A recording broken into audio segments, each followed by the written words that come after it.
Break के बाद एक बार फिर आप सभी का स्वागत है और अब बात कांग्रेस की अंदरूनी सियासत की। गांधी परिवार से क्या अलग होगी कांग्रेस अध्यक्ष, इस बार क्या बन पाएंगे?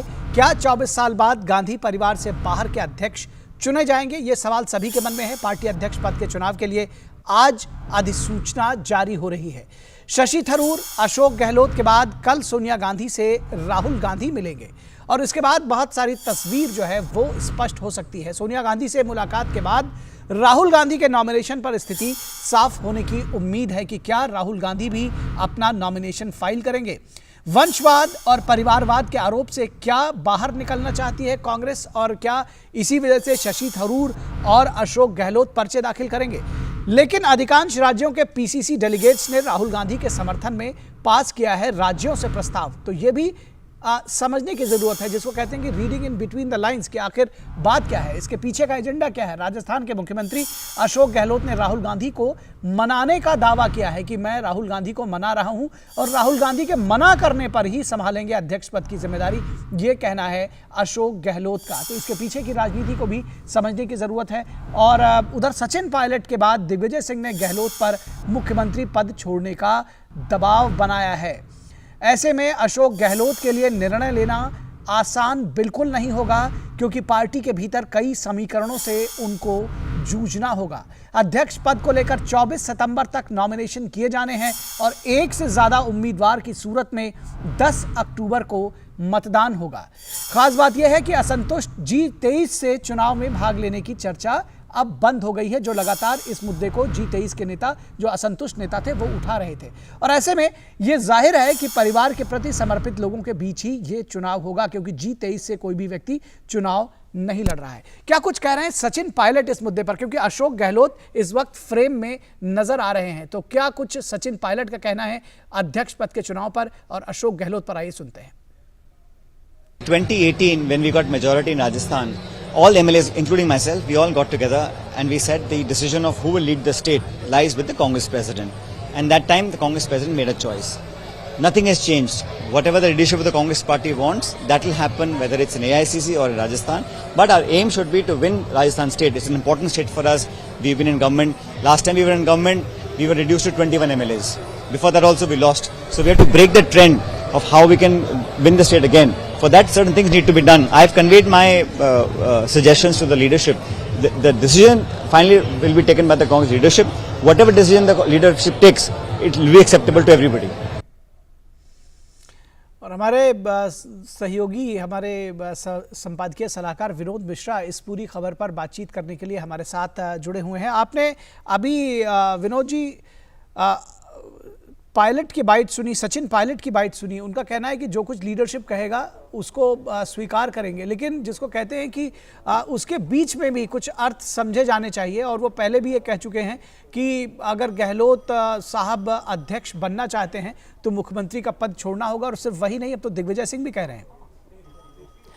निखिल, इससे पहले कि सचिन पायलट की बात मैं करूं, उनसे पहले मैं एक चीज़ तो बताना चाहूँगा कि मीडिया में जो चर्चा चल रही है अध्यक्ष पद के चुनाव के लिए कांग्रेस के, तो मुझे लगता है कि ये एक अच्छी पहल है। 24 साल के बाद किसी बड़ी पार्टी का, राष्ट्रीय स्तर की पार्टी कांग्रेस है, और उस पार्टी के अध्यक्ष पद का चुनाव अगर मीडिया की चर्चा में 24 साल के बाद आई है, तो आप कह सकते हैं कि ये अच्छा संकेत है। और इस संकेत में कहा जा सकता है कि कांग्रेस भी इस चीज़ को मान रही है कहीं ना कहीं से कि वो जो परिवारवाद और वंशवाद के जो उन पे आरोप हैं, वो उस बात को कहीं ना अपने तरीके से वो जस्टिफाई करने की कोशिश कर रहे हैं कि भाई कम से कम अशोक गहलोत के नाम आने से तो इतना तो लगेगा कि सीताराम केसरी के बाद ये 24 साल के बाद कोई अशोक गहलोत हो या सचिन पायलट हो या दिग्विजय सिंह हो या शशि थरूर हो, कोई गांधी परिवार से बाहर के लोग भी इसमें अध्यक्ष पद की जिम्मेदारी ले सकते हैं। ये एक मैसेज होगा, एक परसेप्शन की बिल्कुल एक सियासत है। कौन उसमें कितने पावरफुल होंगे और किस तरह के होंगे, ये समीकरण आपको बनते हुए दिख रहा है। जैसा कि आपने अभी देखा, आपने अपनी रिपोर्ट में बताई है कि दिग्विजय सिंह ने पहला सवाल तो यही पूछा कि भाई जो सचिन पायलट बात कर रहे हैं कि हमारे यहाँ जो कांग्रेस का जो अपना नियम है उसमें एक व्यक्ति का एक पद से ही ले सकते हैं। तो कल अशोक गहलोत को ये पूछा गया कि आप अध्यक्ष पद के होने के बाद, स्वीकार करने के बाद, आप राजस्थान के चीफ मिनिस्टर बने रहेंगे। तो उन्होंने कहा कि नहीं, ऐसा कोई कंपल्सन किसी इस पद के लिए नहीं है। वो ऐसा, इन्होंने एक तरह से अपनी इच्छा व्यक्त की कि उन्होंने दोनों पद वो एक साथ रख सकते हैं। तो ये मुश्किल है कि आप अध्यक्ष पद के लिए अभी तक जो भी नाम आ रहे हैं उसमें सबसे पहले बढ़त तो अभी अशोक गहलोत की है, और अशोक गहलोत राजस्थान के सीएम पद छोड़ने के लिए तैयार नहीं है। जो बार बार उनको सचिन पायलट और दिग्विजय सिंह याद दिला रहे हैं कि कम से कम आप जिम्मेदारी राष्ट्रीय स्तर की एक बड़ी पार्टी के अध्यक्ष बनने की लेते हैं तो कम से कम आप राजस्थान से पहले फ्री हो जाइए। जी। रही बात दूसरी बात की, आप शशि थरूर और बाकी जो लोग हैं उनके बारे में आप सुन लीजिए कि शशि थरूर अपनी तरफ से ये पहल करने की कोशिश कर रहे हैं या मीडिया में अटेंशन या फुटेज ले रहे हैं कि वो भी अध्यक्ष पद के दावेदार हैं, लेकिन जहाँ से वो आते हैं वहाँ से एक सारे लोगों ने, डेलीगेट्स जो है वो एक तरह से सर्वसम्मति से राहुल गांधी को अपना सर्वसम्मति से आप अध्यक्ष के लिए अपना ये रिजोल्यूशन दे दिया है। तो अब ये दिक्कत क्या है निखिल, इसमें समझने की बात यह है कि राहुल गांधी कल आ रहे हैं सोनिया गांधी से मिलने, इस भारत जोड़ो यात्रा के बीच में वो कल आ रहे हैं और सोनिया गांधी से मिलेंगे। आज जो है उस इलेक्शन का नोटिफिकेशन होना है, आज के बाद नोटिफिकेशन होने के बाद कल से उसका नॉमिनेशन शुरू होगा और 24 इसका लास्ट डेट है। जैसा कि आपने रिपोर्ट में भी बताया कि 17 तारीख का इसका, अगर एक से ज़्यादा कोई कैंडिडेट का नॉमिनेशन होता है तो वो 17 तारीख को इसका इलेक्शन होना है। तो ये सारी स्थिति कल जब राहुल गांधी सोनिया गांधी से मिलेंगे और वो अपनी बात बताएंगे। अभी तक अशोक गहलोत भी कह रहे हैं कि राहुल गांधी को मनाने की पूरी कोशिश की जा रही है। सारे नेता जो अभी हैं, जितने भी CWC के हैं, वो भी अपने तरफ से राहुल गांधी को मनाने की कोशिश कर रहे हैं। तो मनाने का और मनवाने का दौर जारी है। वो भी एक तरह से एक मैसेज है, एक परसेप्शन बनाया जा रहा है कि इतने कहने के बाद भी राहुल गांधी नहीं चाहते हैं कि वो दोबारा अध्यक्ष के पद की जिम्मेदारी ले। वो चाहते हैं कि कांग्रेस पार्टी के इंटरनल डेमोक्रेसी को जो चैलेंज किया जाता है उसको कम से कम पब्लिक में साबित होते हुए दिखाएं। और लेकिन अब सवाल ये उठता है कि चाहे कोई भी लोग हों, चाहे अशोक गहलोत बन जाए, शशि थरूर बन जाए, क्या इस परिवार से अपने अलग आइडेंटिटी बना पाएंगे इस इतनी राष्ट्रीय कांग्रेस का? तो ये सवाल तो उनके सामने में रहेगा। लेकिन ये परसेप्शन के रूप में अगर वो इलेक्शन होता है तो आप कह सकते हैं कि उन पे जो ब्लॉट है परिवारवाद और वंशवाद का, उससे आगे निकलते हुए जरूर दिखेगा। एक सवाल और भी खड़ा होता है कि जिस तरह से 11 राज्यों के PCC डेलीगेट्स ने राहुल गांधी के नाम पे अपनी मोहर लगाई है और उसके बाद चाहे वो अशोक गहलोत हों या शशि थरूर हों, सोनिया गांधी से जाकर मिल रहे हैं, उनसे कहीं ना कहीं परमिशन ले रहे हैं। तो ये जो कहा जा रहा है कि परिवारवाद से बाहर निकलने की कोशिश कर रही है कांग्रेस, वो दरअसल कहीं कोई राजनीतिक प्रहसन, पॉलिटिकल ड्रामा तो नहीं है। और अल्टीमेटली फिर जाके कि अशोक गहलोत तो मना रहे थे राहुल गांधी को और अंत में राहुल गांधी मान गए और अध्यक्ष हो गए, कहीं ऐसा तो नहीं है?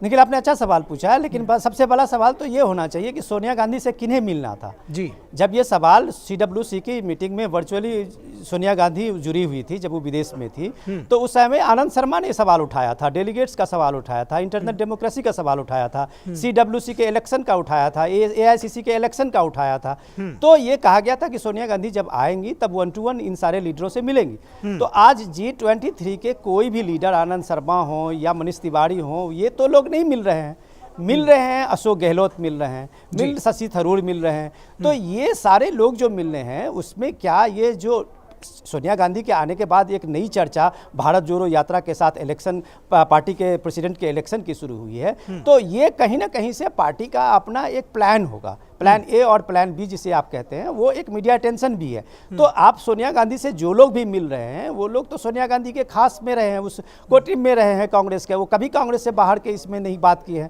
तो अब अगर मनीष तिवारी ने ये सवाल डेलीगेट्स का उठाया था, मनीष तिवारी ने ये सारी चीज़ें, मुद्दे, इंटरनल डेमोक्रेसी की बात की, तो सोनिया गांधी उनसे कहाँ मिल रही है? या मनीष तिवारी क्यों नहीं प्रयास कर रहे हैं कि सोनिया गांधी से मिलने का वक्त लें? तो जाहिर सी बात है कि ये सारी चीज़ एक कॉस्मेटिक है, जिसे आप कह सकते हैं कि अध्यक्ष पद के चुनाव को मीडिया में और लोगों के बीच में होते हुए दिखाया जाए, और जो कांग्रेस अध्यक्षा का अभी ये जिम्मेदारी है उसको चाहे तो राहुल गांधी ले लें या फिर किसी दूसरे अध्यक्ष के पद में जाए, यही एक शिफ्ट होना है। बाकी जैसा चल रहा है वैसा ही चलता रहेगा। निखिल जी, निश्चित तौर पर जैसा चल रहा है वैसा शायद चलता रहेगा। बहुत शुक्रिया इस तमाम बातचीत और जानकारी के लिए विनोद मिश्रा। और यहाँ रुकेंगे एक ब्रेक के लिए, और ब्रेक के बाद जब वापस लौटेंगे तो चर्चा करेंगे पंजाब के सियासत की, जहां विपक्ष ने आम आदमी पार्टी से पूछा है कि विश्वास मत की आखिर जरूरत क्या है।